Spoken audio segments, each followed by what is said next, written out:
चलिए शुरू करते हैं। आज की क्लास में हम लोग देखने वाले हैं क्लास 6 सोशल साइंस का चैप्टर नंबर 4, जो कि इतिहास की समय रेखा एवं उसके स्रोत हैं। इतिहास की समय रेखा एवं उसके स्रोत। तो चलिए हम लोग फर्स्ट टॉपिक की बात कर लेते हैं। फर्स्ट टॉपिक मुख्य अवधारणाओं का सारांश देखा जा रहा है। इसमें देखिए पहला क्या है, इतिहास और समय। इतिहास और समय क्या है? तो इतिहास बीती हुई घटनाओं का अध्ययन है। जो बीत गया है समय, पहले जो बीत चुका है उसी के अध्ययन को हम लोग क्या कहते हैं, उसी घटनाओं का अध्ययन इतिहास कहते हैं। इसे समझने के लिए समय की गणना, जैसे वर्ष, दशक, शताब्दी बहुत ज्यादा महत्वपूर्ण है। यही हो जाएगा इतिहास और समय। अब हम लोग अगला देख लेते हैं, शताब्दी यानी सेंचुरी की बात कर लेते हैं। तो 100 वर्षों के कालखंडों को हम लोग शताब्दी कहते हैं। मतलब 100 वर्ष का जो कालखंड चलता है इसी को हम लोग क्या कहते हैं, शताब्दी कहते हैं। उदाहरण के लिए वर्तमान में हम 21वीं शताब्दी में हैं, जो वर्ष 2001 से शुरू हुई है और 2100 तक चलेगी। 2001 से शुरू हुआ है, 2100 तक चलेगी। इसी को हम लोग कहते हैं सेंचुरी यानी शताब्दी कहते हैं। और अगला हम लोग बात कर लेते हैं सहस्त्राब्दी, यानी कि सहस्त्राब्दी की बात कर लेते हैं। इस 1000 वर्षों के कालखंड को हम लोग सहस्त्राब्दी कहते हैं। 1000 वर्षों के कालखंड को सहस्त्राब्दी कहा जाता है। और अगला क्या है, इतिहास के स्रोत। इतिहास के स्रोत की बात कर लेते हैं। तो वे साधन जिनसे हमें अतीत के बारे में जानकारी मिलती है। वे साधन जिनसे हमें अतीत के बारे में जानकारी मिलती है, इतिहासकार इन स्रोतों का उपयोग एक जासूस की तरह करते हैं, ताकि अतीत की बस्तियों को सुलझा सके, यानी अतीत के बारे में जाना जा सके। ये हो जाएगा इतिहास के स्रोत। जैसे कि पुराना पुराना इमारत मिलता है, पुरानी पुरानी वस्तुएं मिलती है, किताबें मिलती है, इससे इससे हम लोग को इतिहास के बारे में जानकारी मिलता है। वही हो जाएगा इतिहास के स्रोत हो जाएगा। इतिहास के स्रोत। अब समझना इसमें हम लोग को समय की गणना, समय कैसे पहचानेंगे। तो इधर होता है कि ये होता है बीसीई। बीसीई क्या होता है, यानी समान युग से पहले बोला जाएगा। और इसके बाद हो जाएगा सी यानी समान युग। समान युग हो जाएगा। जैसे देखिए यीशु मसीह का जन्म हुआ था, और इसके पहले जो हो जाएगा बीसी हो जाएगा। बीसी हो जाएगा, इसके बाद जो हो जाएगा ये एडी हो जाएगा। एडी हो जाएगा, ठीक है।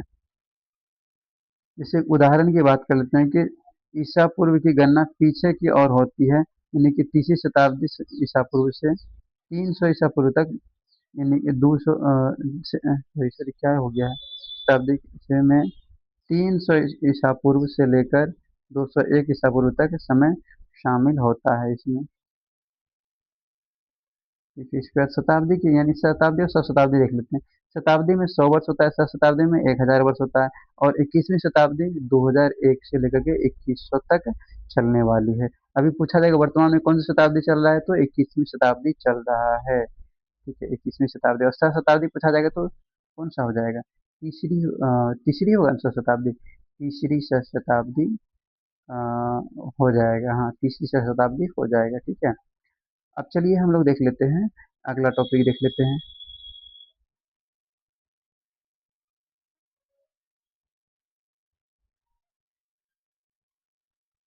अगला टॉपिक हम लोग देख लेते हैं। हम लोग पहले बात कर लेते हैं पर्वत।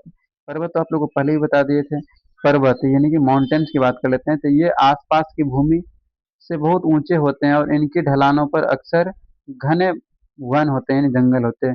हिमालय, यहाँ से गंगा लगभग 2500 किलोमीटर लंबी जैसी विशाल नदियां निकलती है। यमुना और घाघरा इसी की सहायक नदियां हैं।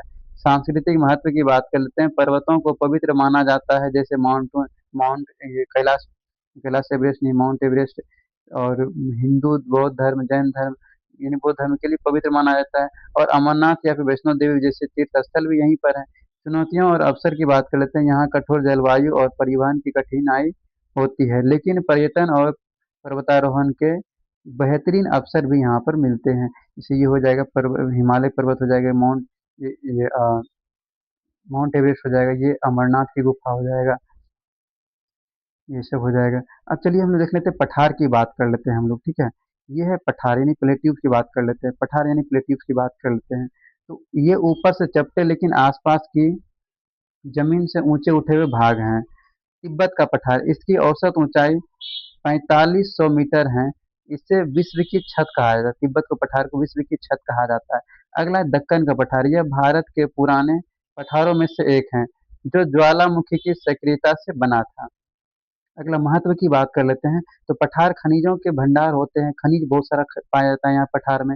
जैसे छोटा नागपुर का पठार खनिज संसाधनों के लिए बहुत ज़्यादा प्रसिद्ध हैं। अगला तिब्बत का पठार, इसी को कहते हैं हम लोग विश्व की छत।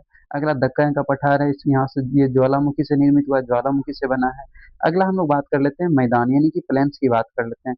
मैदान यानी कि प्लेन्स की हम लोग बात कर लेते हैं। प्लेन्स की बात कर लेते हैं तो ये समतल भूमि के बड़े भाग होते हैं जो नदियों द्वारा लाई गई मिट्टी यानी तलछट से बने होते हैं। उदाहरण की बात कर लेते हैं तो प्रयागराज और वाराणसी गंगा के उपजाऊ मिट्टी यानी इलाकों में स्थित हैं।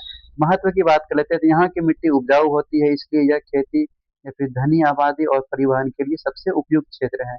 जैसे ये प्रयागराज ये गंगा का मैदानी क्षेत्र हो गया, ये वाराणसी यानी गंगा का मैदानी क्षेत्र हो गया, ये सब। चलिए अब हम लोग नेक्स्ट टॉपिक देख लेते हैं। अब हम लोग देख लेते हैं आदि मानव का जीवन कैसा था। आदि मानव का जीवन की बात कर लेते हैं अब हम लोग। आदि मानव यानी पहले के लोग कैसे रहते थे, तो शुरुआती मनुष्य शिकारी और संग्राहक के रूप में रहते थे। वे गुफाओं और चट्टानों का आश्रय बनाकर रहते थे। मतलब पुराने पुराने जो लोग थे यानी कि आदि मानव जो थे, आदि मानव क्या करते थे, शुरुआती मनुष्य वो शिकारी रहते थे। मतलब शिकार करके अपना जीवन यापन करते थे, शिकार करते थे और शिकार करके जानवर का शिकार करते थे, उसी को खा करके वो जीवित रहते थे। और वो गुफाओं में यानी चट्टानों में आश्रय रहते थे, मतलब गुफाओं वगैरह चट्टानों वगैरह में वो रहा करते थे। और वे पत्थर के कुल्हाड़ियों जैसे ब्लेड जैसे औजारों का उपयोग करते थे। मतलब पत्थर का कुल्हाड़ी बनाया करते थे, पत्थर का बनाया करते थे, इसी का उपयोग किया करते थे। अब आगे हम लोग देख लेते हैं। आगे हम लोग देख लेते हैं तो समय के साथ उन्होंने फसल उगाना और जानवरों जानवरों को पालना सीखा, जिससे समाज में जटिलता और तकनीकी प्रगति शुरू हो गई थी। जटिलता और तकनीकी तकनीकी प्रगति शुरू हो गई थी। अब हम लोग देख लेते हैं महत्वपूर्ण वैश्विक तथ्य की बात कर लेते हैं, यहाँ से ऑब्जेक्टिव बनेगा। तो 21वीं शताब्दी की अवधि की बात कर लेते हैं तो 2001 से 2100 तक है ये। और इसके बाद इतिहासकार और जासूस की बात कर लेते हैं। तो इतिहासकारों की तुलना अक्सर जासूसों से की गई क्यों की जाती है, क्योंकि दोनों सबूतों के आधार पर सच्चाई का पता लगाते हैं। इसलिए इतिहासकार और जासूस को एक माना गया है, मतलब इतिहासकार को जासूस की तरह माना गया है। अगला देख लेते हैं सीई, यानी कि सीई की बात कर लेते हैं। इसका अर्थ समान युग होता है यानी कि एडी होता है, समान युग। सी और एक एडी एक ही होता है, ठीक है, एनो डोमिनी। इसके बाद हम लोग बात कर लेते हैं समय की इकाइयाँ। तो दशक का मतलब 10 वर्ष होता है, शताब्दी का मतलब 100 वर्ष होता है और सहस्त्राब्दी का मतलब 1000 वर्ष होता है। तीनों समझना है बढ़िया से। दशक पूछा जाएगा तो 10 वर्ष होगा, शताब्दी पूछा जाएगा तो 100 वर्ष होगा और सहस्त्राब्दी पूछा जाएगा तो 1000 वर्ष हो जाएगा, ठीक है। ये क्लियर हो गया होगा आप लोगों को। अब चलिए इसका हम लोग सब्जेक्टिव क्वेश्चन देख लेते हैं। तो पहला देखिए सब्जेक्टिव क्वेश्चन क्या बोला गया है। इसमें पहला सब्जेक्टिव क्वेश्चन है कि समय रेखा यानी टाइम लाइन क्या है। हम लोग टाइम लाइन की महत्व की बात कर लेते हैं। तो समय रेखा हमें ऐतिहासिक घटनाओं के सही अनुक्रम यानी ऑर्डर को समझाने में मदद करती है। इससे पता चलता है कि कौन सी घटना पहले हुई है और कौन सी घटना बाद में हुई है। आखिर समय से ही पता चलता है ना कि पहले कौन सी घटना हुई फिर कौन सी घटना हुई। पहले हम लोग ऐसे भी इतिहास को हम तीन भागों में बांटते हैं, प्राचीन काल, मध्यकालीन और आधुनिक। प्राचीन यानी सबसे पहले, बीच वाला मध्यकालीन और अभी जो चल रहा है ये आधुनिक हो जाएगा। ठीक है, अब चलिए हम लोग नेक्स्ट क्वेश्चन की बात कर लेते हैं। नेक्स्ट क्वेश्चन देख लेते हैं। अगला क्वेश्चन है पुरातात्विक स्रोत इतिहास समझने में कैसे मदद करता है।